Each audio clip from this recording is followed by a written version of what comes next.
And something very bad is happening in Germany. And to put it another way, Deutschland hat ein großes Problem. German leaders have lost their grip on reality, and they are pushing this country, Germany, into economic collapse right before our eyes. Like, you're literally witnessing it unfold, and you can see how they did this step by step by step. With literally Angela Merkel over a glass of wine with her husband deciding to shut down the nuclear power plants in Germany. That's how it happened, folks. That's exactly how it happened. And she admitted that was when the decision was made. Oh, we were just having dinner. I'm having some wine. I'm like, you know what? I'm going to get rid of all the nuclear power plants. German leaders have lost cheap energy for poor people. We don't need that. Let me just drink my wine. This delicious. By the way, you can't even get good wine in Germany. So she's. What are you saying? Of course you can. She can. Ice wine. She can. Riesling aus Lace would like to argue with you. Yeah, what are you even talking about? Okay, Riesling, you're right. There's a whole, Weinstrasse. There's a whole region there. That's true. All right. Don't say things like that. Das ist verboten. Max. All right. Entschuldigung. German leaders have lost their grip on Grover. Pipe down over there. So German leaders have lost their grip on reality, and they're pushing this country towards economic collapse. I'm going to argue in a moment it's all on purpose. I'm going to show you the details of this, and we'll know exactly what they're doing. I'm going to show you. First and most importantly, though, Germans are in for a very cold, very dark winter thanks to German leadership and European leadership working in lockstep to drive German citizens and European citizens right off of fossil fuels. And they're using the Ukraine war to do this as cover, to implement the Great Reset agenda. So they will tell us that it's all about Ukraine. They will tell us it's about Putin. It's not. It's convenient cover. It's total bullshit. And they're going to try to push their citizens towards renewables like solar and wind and taking people's farms and land. They're doing it right before our eyes. This is the best summation so far that I've heard of this madness. Listen. Dieses 47 Euro günstige monokuläre Teleskop erobert die Welt im Sturm. Mit diesem Geld. Summation so far that I've heard of this madness. Listen. Why, as the Dutch government, a guy called Rutte, the Prime Minister, completely owned by the World Economic Forum and Klaus Schwab, why has he just announced that the Netherlands, the second biggest exporter of food in the world, is targeting farmers to destroy them and get them off the land, which is where all these farming protests in the Netherlands have come from? At a time of food shortages and supply chain problems, you are targeting the second biggest exporter of food in the bloody world to destroy its farming base? Why are you doing that?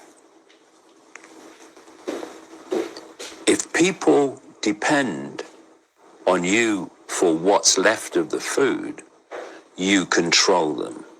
Where food is abundant and cheap, you do not control them. Where energy is cheap and abundant, you do not control them. Scarcity equals dependency equals control. And that's why they're targeting the food chain, they're targeting the energy supply, they're targeting everything. Donald Thomas, no, in our chat, that is not Mike Myers, that's David Icke. Does kind of look like Mike Myers from time to time. No, excellent summation of this. Spot on, spot on. You see, these leaders are lying to you right into your faces. They're pretending that this is all Putin's fault. They're saying that, hey, we didn't see this coming. That's total horseshit. By the way, horseshit is great fertilizer. Former German Chancellor Angela Merkel shut down Germany's nuclear program. In fact, even the Liberal Atlantic magazine called Merkel's decision at the time in December a huge mistake. I had this in my archives.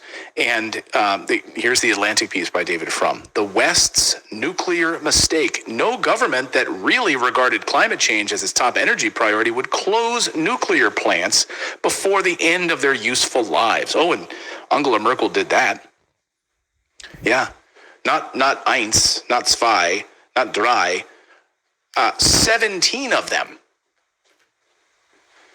3 months before the war in Ukraine, when it was clear that plans were already on the table already in place. They already had all of these plans drawn up to sanction Russia. They were there. They were already lined up. They knew exactly what to target and what to go after. These weren't things that were then somehow promulgated because of the Ukraine war. That's garbage. So European leaders already had the sanctions in place. Vladimir Putin in 2018 even referenced the sanctions and said, you know what, bring them on, because it'll mean a stronger Russia. Watch. Значит, вы знаете, я иногда думаю, что было бы хорошо для нас, если бы те, кто хочет вводить санкции, ввели бы все санкции, которые только можно ввести, и как можно быстрее. Это развязало бы нам руки для защиты своих национальных интересов такими средствами, которые мы считаем наиболее эффективными для нас. А вообще это очень вредно. Это вредит тем, кто это делает. Well, that turned out to be a little bit prophetic. I mean, watch that over and over again. That would be hard. That would be hard. It would hit the countries hardest that impose those sanctions, right? Really prophetic.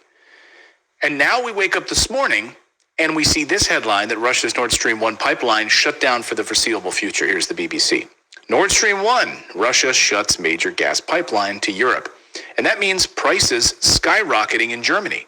You see, when Angela Merkel shut down those nuclear reactors, cut off 1/4 of its energy production, thanks to nuclear power in Germany. And the promise, of course, is that they would replace it with renewables, right? Wind and solar. That didn't happen. If it was ever going to happen, it wasn't. A decade ago, Germany operated 17 nuclear reactors, 17 of them. They produced nearly 1/4 of the country's electricity, carbon-free electricity, all shut down. That was her goal. Just out of curiosity, were they updated plants, or were they still using old technology? Just out of curiosity, like, what was the reasoning they gave? 8 of them were old, but most of them. So what's 17 minus 8 is 9. So 9 of them were relatively new, right? So yes, 8 of them could have been. The goal at the time was to finally build new ones, right? Mm-hmm. Build new ones and replace the older technology, right? We want to move from those first, second generations to the third and fourth generation nuclear. And I believe they also stopped down on construction of some of the new ones as well. Yeah, they halted construction of the new ones. Yes. On top of that, journalist William Engdahl says it best in this newest piece out yesterday. Europe's energy Armageddon from Berlin and Brussels, not Moscow. And he writes, I'm going to read this. Keep this on the screen if you would, kindly, young sir. On August 22nd, the exchange-traded market price for natural gas in the German trading hub, Europe Gas Hub, was trading more than 1,000% higher than a year ago. Most citizens are told by the Olaf Scholz German regime that the reason is Putin and Russia's war in Ukraine. The truth is quite otherwise. EU politicians and major financial interests are using Russia to cover what is a made in Germany and Brussels energy crisis. The consequences are not accidental. Now, here's the juice of it. It's not because politicians like Scholz or German Green Economy Minister Robert Habeck, nor EU Commission Green Energy Vice President Franz Timmermans are stupid or clueless. Corrupt and dishonest, maybe, yes. They know exactly what they're doing. They are reading a script. It's all part of the EU plan to deindustrialize one of the most energy-efficient industrial concentrations on the planet. This is the United Nations Green Agenda 2030, otherwise known as Klaus Schwab's Great Reset. Boom. But Germany's leaders think we're all stupid. They think Germans are stupid. Their leaders do anyway. That it's all about Ukraine. Here's Germany's foreign minister says we have to ratchet up the sanctions. Now she's saying this in German, translated onto I think it's Ukrainian television. So there's English subtitles on this. This is what she has to say about this, and this is unbelievable to listen to what she says about ratcheting up sanctions against Russia at a time when Germans are suffering. Watch. столе есть и другие предложения по 8-му пакету санкций. Мы, как Федеративная Республика Германия, также внесли предложение по этому поводу. Именно поэтому, да, мы рекламируем, что будет еще один пакет санкций. Но опять же, мы должны быть в состоянии выдержать и этих остальных 7 со всей силы. И это в первую очередь относится к энергетическому вопросу с российским правительством. And now she tells the German people today, this is unbelievable. This has gone viral this afternoon, that at a conference, basically she's going to put Germany to the last. We're going to put Ukraine first, Germany last. She tells Germans that we're going to put Ukraine first no matter what my German voters think or how hard their life gets in Germany. Watch. But if I give the promise to people in Ukraine, we stand with you as long as you need us, then I want to deliver, no matter what my German voters think, but I want to deliver to the people of Ukraine. And this is why, for me, it's important to be always very frank and clear. And this means every measure I'm taking, I have to be clear that this holds on as long as Ukraine needs me. We are facing now winter time where we will be challenged as democratic politicians. People will go on the street and say, we cannot pay our energy prices. And I will say, yes, I know, so we help you with social measures. But I don't want to say, okay, then we stop the sanctions against Russia. We will stand with Ukraine, and this means the sanction will stay also in winter time, even if it gets really tough for politicians. Okay, she needs to run for office in a country where she does intend to help her voters. Right. Maybe she could run for If I can just kind of, what country is that? Her ass better be chopping up her damn piano this winter to burn in her fireplace, because you know for a fact there's no way in hell that she's going to suffer at all. And so to say, like, I don't care what my German voters say, but I'm willing to let them suffer for my promise to Ukraine, that's bullshit. It's such bullshit. When she's like, people will say to me in the streets, I can't pay my energy bill. She's like, yeah, I know, we'll get you some social help. That helps me not tonight, which is cold. That's crazy to have the gumption to say that. We'll give you a tax rebate 4 months from now. So I know you'll be freezing tonight. Remember, how many times do we have to tell you on this show, cold kills more than heat, right? People hear about the heat stroke stories because we always hear those climate crisis stories, like it's really hot in the UK and there's a few people that died. Yeah, what about the thousands that died because they have no heat during the winter? We don't hear those stories. Well, and my feeling is, I really hope that when you'll have people that will, parents that will go without food to get their kids food and stuff. But once it starts to affect, like their kids are freezing and you have kids dying and all of that, you're going to see mass civil unrest. And I think that's one thing that could bring both sides together, is that kind of thing, because it's affecting their kids. They can't, you know what I mean? Like, it's like if you're getting ready to go homeless, it's like you will steal food to feed your children.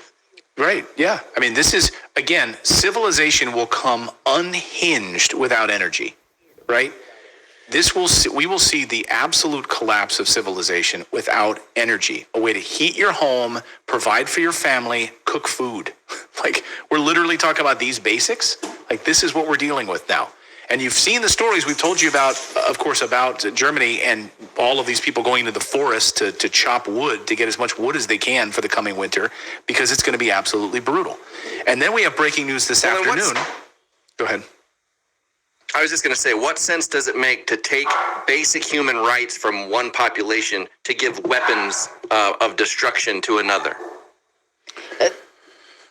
That's a good point. Well, you do it, and you use that as cover, because I think the point I'm trying to make here is that, like, you're using all of that as just a smokescreen to literally force people off of fossil fuels, right? Force people off of fossil fuels, and push this narrative that Ukraine and Putin are to blame. We're going to send weapons. We got to continue to do all of this, and Russia has grown.